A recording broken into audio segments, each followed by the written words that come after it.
À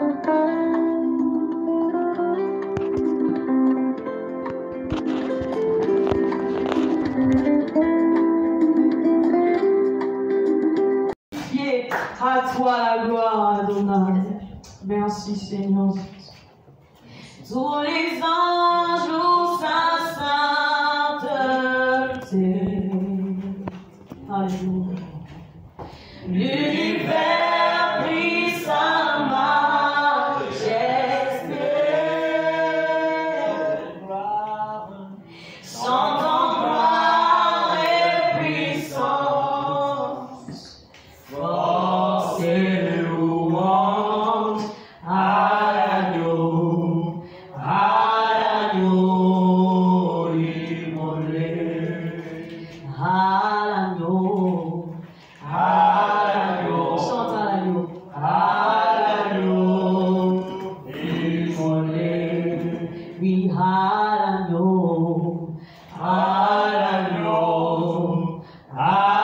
l'agneau immolé. À toi la gloire ce matin. Bien-aimés, est-ce que nous pouvons acclamer le roi des rois ce matin? Est-ce que tu veux te lever à acclamer le roi des rois? Est-ce que tu veux te lever pousser les cris de joie pour le roi des rois? Il a parlé ce matin, rejoignez pour la gloire. Alléluia, la gloire, Seigneur, nous t'acclamons, nous t'élevrons, Seigneur, nous te magnifions, Seigneur, nous t'exaltons, Seigneur, nous te célébrons, Seigneur. À toi la gloire, acclame ton Dieu pour longtemps. Acclame le roi des rois. Nous te prions.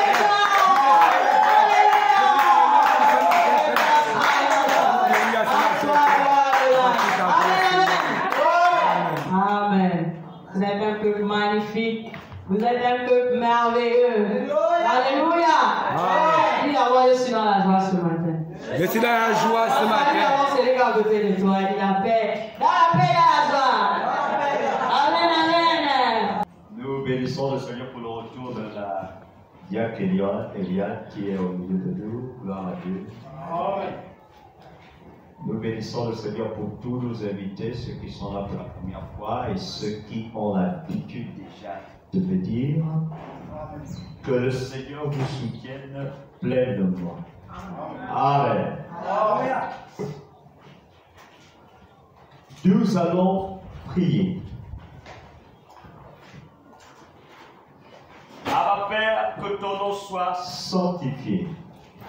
Merci pour ta présence, merci pour ton règne, qui est un règne d'éternité. Et tu es venu apporter l'éternité, Seigneur, ô Dieu Tout-Puissant, à nos âmes. Élevé sois-tu, Père éternel, parce que sans toi, hormis toi, nous ne pouvons absolument rien faire. Sans toi, Seigneur, il n'y a pas la vie. La vie se trouve dans le Fils.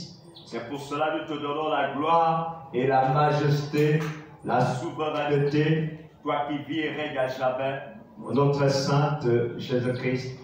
Amen. Amen. Nous allons parler pour terminer cette phase, de la personne du salut. Et nous allons voir trois aspects par la grâce de Dieu. Trois aspects. Il est important de parler de Christ. Il est important de nous appuyer sur la personne de Christ. Parce que c'est lui qui est le véritable vrai Dieu. La personne du salut. Et nous allons voir, par la grâce de Dieu, trois orientations dans la cinquième partie de cet temps concernant la personne du salut. Nous allons voir, par la grâce de Dieu, que la personne du salut, c'est la victime propitiatoire. La victime propitiatoire.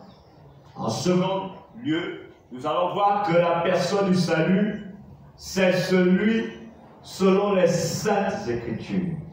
Et enfin, c'est le crucifié. Donc, avec quoi nous allons ouvrir notre Bible et aller dans le livre de Romains. Romains chapitre 3, le verset 21 à 26. Romains chapitre 3, versets 21 à 26.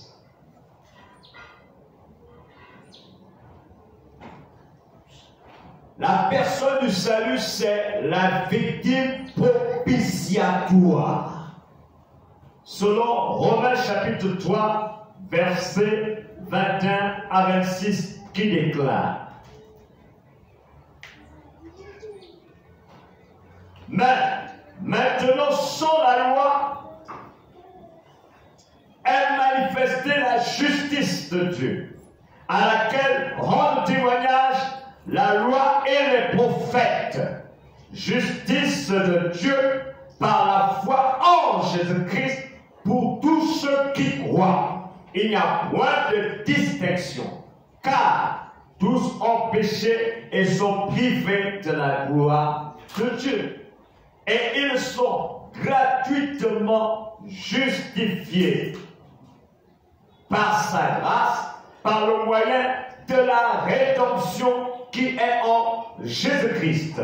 C'est lui que Dieu a destiné par son sang à être pour ceux qui croiraient victime propitiatoire, afin de montrer sa justice, parce qu'il avait laissé impunis les péchés commis auparavant au temps de sa patience, afin, que dis-je, de montrer sa justice dans le temps présent, de manière à être juste, tout en justifiant celui qui a la foi en Jésus. Amen. Amen. Amen. La personne du salut, c'est la victime propitiatoire. Et quand on parle du propitiatoire, on parle de l'endroit où il y avait la représentation de la gloire de Dieu.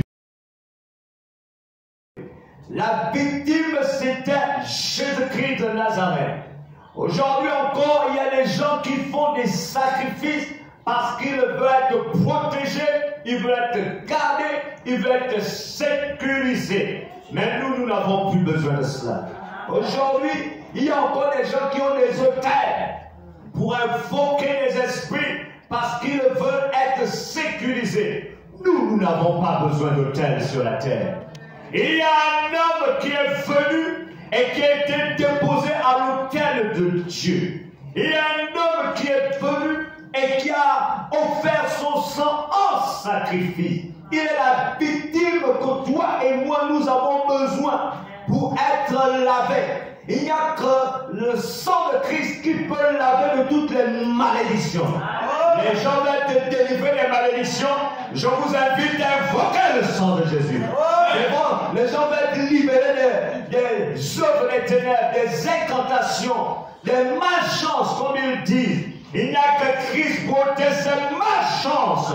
C'est le sang de Jésus qui a coulé. Aujourd'hui, on peut faire les sacrifices des moutons, on peut faire les sacrifices de la volaille. Ces sacrifices n'ont pas de pouvoir. Ces sacrifices sont des victimes inutiles. Mais il y a une victime qui était utile, une victime pour l'éternité, une victime qui nous a arraché de la mort. Et cette victime propitiatoire, c'est Jésus-Christ de Nazareth.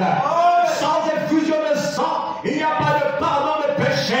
Mais le pardon de péché ne s'obtient pas par les sacrifices des animaux. Le pardon des péchés s'obtient par le sacrifice de Jésus. Je suis pardonné parce que Jésus est mort pour moi. Tu es pardonné parce que Jésus est mort pour toi. Il n'y a plus de condamnation pour ceux qui sont en Christ. Tu es en Christ, il n'y a plus de condamnation pour toi. Même si on a fait des fétiches contre ta vie, mais il y a une victime qui parle pour toi ce matin. La victime propitiatoire annule les fétiches dans ta vie au nom de Jésus. La victime propitiatoire de Christ annule les incantations. N'aie pas peur, même s'il vient même déposer le fétiche devant ta porte. Ce fétiche n'a pas de pouvoir. Ce fétiche est brûlé, anéanti. Sa puissance est anéantie au nom de Jésus-Christ de Nazareth. Écoutez, Christ a paru afin de détruire les œuvres du diable. Les œuvres du diable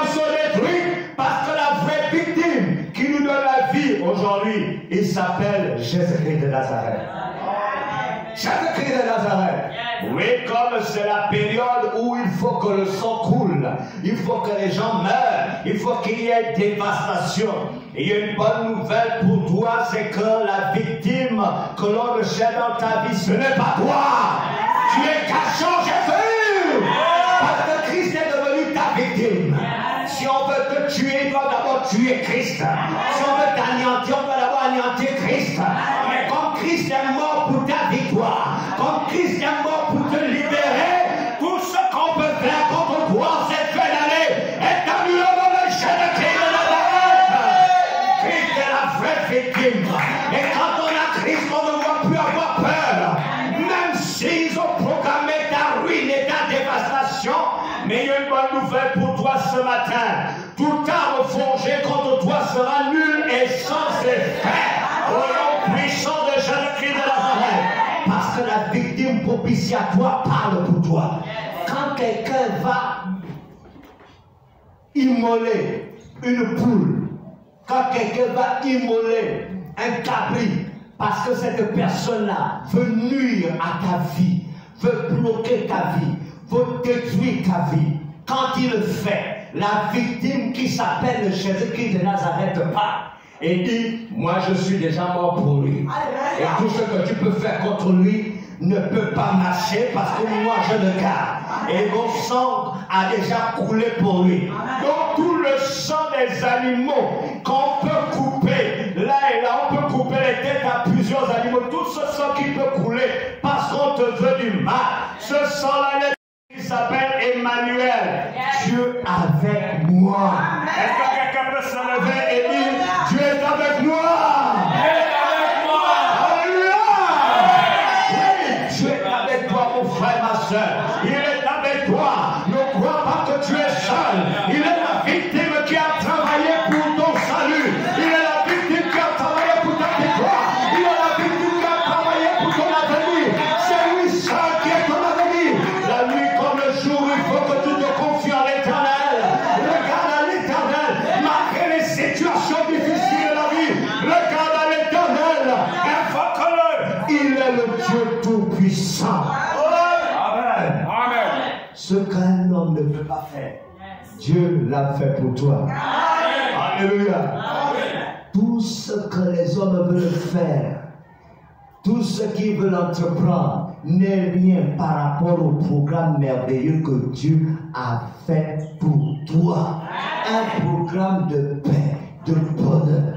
Parce qu'il a choisi de créer dans ta vie un avenir. Un avenir que les hommes ne pourront jamais te donner.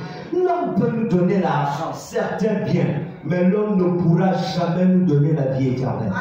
Jamais la vie éternelle. Face à la mort, tout le monde fuit. Tout le monde fuit. Pourquoi? Parce que personne ne veut mourir à la place de l'autre. Face à la mort, l'homme ne peut pas aider l'autre. Même quand on apprend qu'un tel est sur le lit de l'hôpital, combien cotisent pour ces médicaments? Combien ils sont prêts à cotiser quand il est à l'hôpital? Mais quand on apprend qu'un tel est décédé, il faut voir l'argent qui sort maintenant. Et d'autres veulent même revendiquer des grands obsèques. Non, ça va être grand. Le funérailles là, ça va être grand. C'était un grand quelqu'un. Oui, c'est une grande quelqu'une. C'est une personnalité. Mais pourquoi on n'a pas investi autant d'argent pendant que cette personnalité était malade? Pourquoi tous ces millions ne sont pas sortis? Pourquoi les millions sortent seulement le jour de la mort? Ah oui, parce que c'est ça la vie humaine. L'homme, quand tu as difficulté, il t'abandonne. Mais le Seigneur, quand tu as difficulté, il ne t'abandonne pas.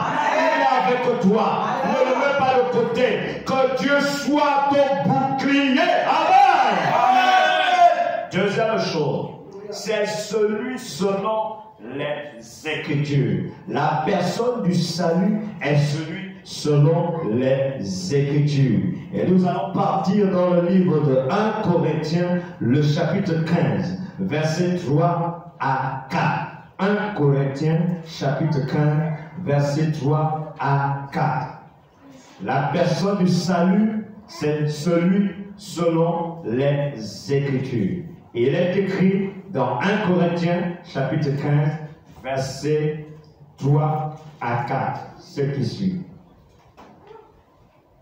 Je vous ai enseigné avant tout, comme je l'avais aussi reçu, que Christ est mort pour le péché, selon les Écritures, qu'il a été enseveli et qu'il est ressuscité le troisième jour selon les Écritures. Amen. Amen. La personne du salut, c'est selon les Écritures. Ce que la parole de Dieu dit, tu dois le croire. C'est la vérité. Tu ne dois pas douter. Non, non, non, non, non, non, non. On va t'apporter beaucoup de choses à écouter. On va te dire beaucoup de choses. Mais tu dois t'appuyer sur ce que les Écritures disent. Qu'est-ce que la parole de Dieu me dit? Quand tu es en danger, tu dois te référer à la parole de Dieu. Quand ton cœur est troublé, inquiet, il faut que tu te réfères à la parole de Dieu. La personne du salut, ce sont les Écritures. Il est écrit. Cherche toujours ce qui est écrit dans la parole de Dieu, afin d'avancer. Oui, oui, afin de dominer, afin de renverser les œuvres du ténèbre. Il faut que tu utilises la parole de Dieu. Il est écrit. Tout a été planifié. Le Fils de l'homme devait venir parce que c'était écrit. Il devait mourir parce que c'était écrit. Il devait être enseveli parce que c'était écrit. Il devait ressusciter parce que c'était écrit. Mais je veux te dire une bonne chose. Il était également écrit que toi et moi nous devons être sauvés. Amen. Il était également écrit que celui qui croit en Christ ne mourra jamais. Amen. Amen. Même s'il passe par la mort physique, mais il ne passera pas par la mort éternelle. Il est également écrit que mon juste vivra par la foi. Il est également écrit que l'Éternel est mon berger, je ne manquerai de rien. Il faut que tu t'accapares de la parole de Dieu. Qu'est-ce qui est écrit pour ta vie? Quand cette nouvelle année se pointe à l'horizon, n'aie pas peur de ce que les gens sont en train de dire par rapport à l'année qui arrive. Mais toi, déclare ce qui est écrit et déclare, dis à cette année, voilà ce qui est écrit. Les hommes disent cela, les autres disent ceci, mais moi je dis ce qui est écrit. Il faut que tu apprennes à dire ce qui est écrit. N'apprends pas à dire ce que les hommes disent. Les hommes voient les problèmes, ils voient les dangers, mais toi tu dois voir la parole de Dieu s'accomplir. Il faut que tu déclares la parole de Dieu. Si tu veux que la parole de Dieu se réalise, déclare ce qui est écrit. Quand tu es malade, tu dois chercher ce qui est écrit. Par les meurtrissures de Christ, je suis guéri. C'est ce qui est écrit que tu dois appliquer dans ta vie. N'applique pas les mauvaises paroles. N'applique pas les mauvaises paroles des conseillers qui ne conseillent pas bien. Mais applique ce qui est écrit. Mais pour appliquer ce qui est écrit, il faut que je sois en contact avec la parole de Dieu. Je dois être en contact avec la parole de Dieu. Si tu n'es plus en contact avec la parole de Dieu, je prie que le Seigneur te fortifie ce matin. Reprends le sein de la parole de Dieu. Reprends l'amour pour la parole de Dieu. Je brise tout ce que l'ennemi a semé dans ta vie pour t'empêcher d'être en contact avec la parole de Dieu. Je libère ta vie au nom de Jésus-Christ de Nazareth, afin que tu manges, tu dévores la parole de Dieu. Oui, la parole de Dieu, c'est notre nourriture. La parole de Dieu, c'est notre lait. La parole de Dieu, c'est notre force. La parole de Dieu, c'est Jésus-Christ de Nazareth. Amen. Oui, les Écritures. Qu'est-ce que les Écritures me disent? Quand je me réveille le matin, avant d'écouter beaucoup de choses, je dois être en contact avec la parole de Dieu. Qu'est-ce que tu veux me dire? Qu'est-ce que tu me dis? Quel est le conseil que tu m'apportes? La parole de Dieu. Et enfin, nous allons toucher le troisième point. La personne du salut, c'est le crucifié. Et nous allons lire deux passages Allons-y d'abord dans le livre de Luc. Le livre de Luc, le chapitre 23. La personne du salut, c'est le crucifié. Luc chapitre 23, à partir du verset 32.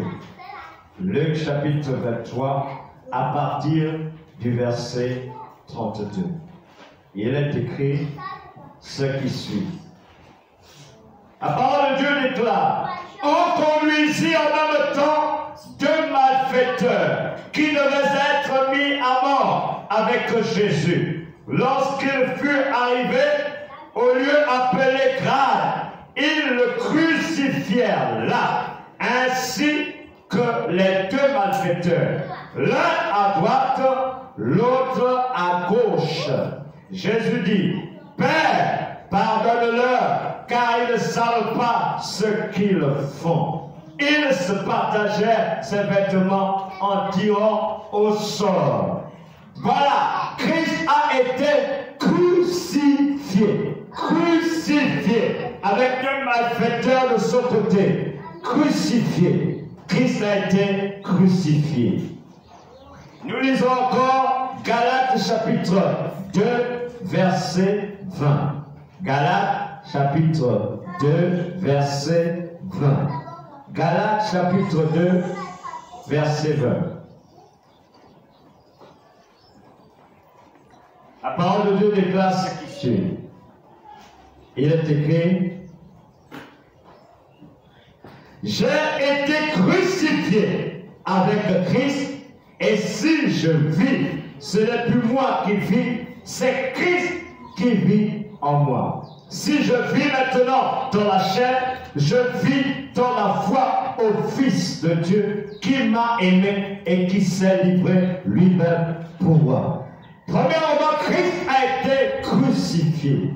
Crucifié sur un bois. Il a été crucifié. Et là, il y a quelque chose de merveilleux. C'est que la personne du salut, c'est la personne du crucifié. Et le crucifié, en étant crucifié, l'apôtre Paul a fait une déclaration que quand Christ a été crucifié, lui aussi, il a été crucifié. C'est extraordinaire. Lui aussi, il a été crucifié. Mais qu'est-ce que ça nous enseigne? Dans la personne du salut, il y a une vie de victoire, une vie de triomphe, une vie glorieuse. Christ crucifié nous parle de la chair qui est crucifiée. Alors si Christ a crucifié la chair et ses œuvres, ça veut dire que la chair dans ma vie n'a plus le pouvoir. Je ne dois plus marcher selon la chair. Si la chair veut me pousser à vivre une vie de péché, je dis à ma chair: tais-toi,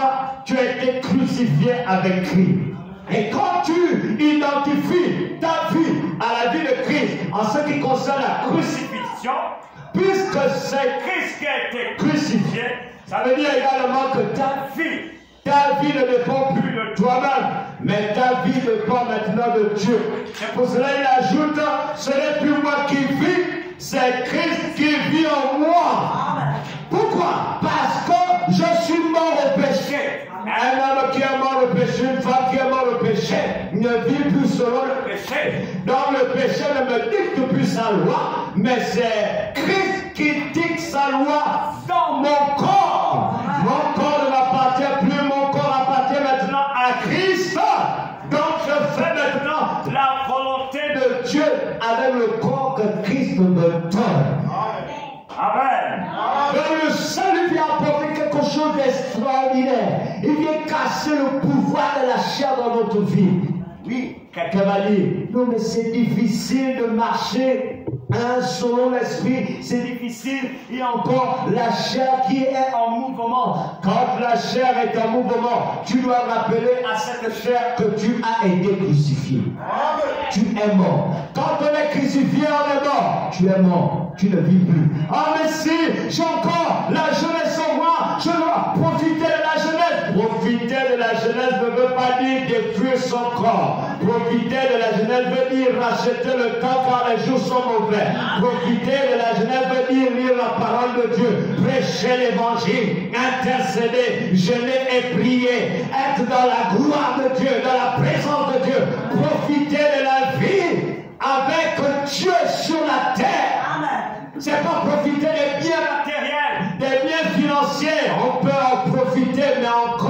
laisser ces choses.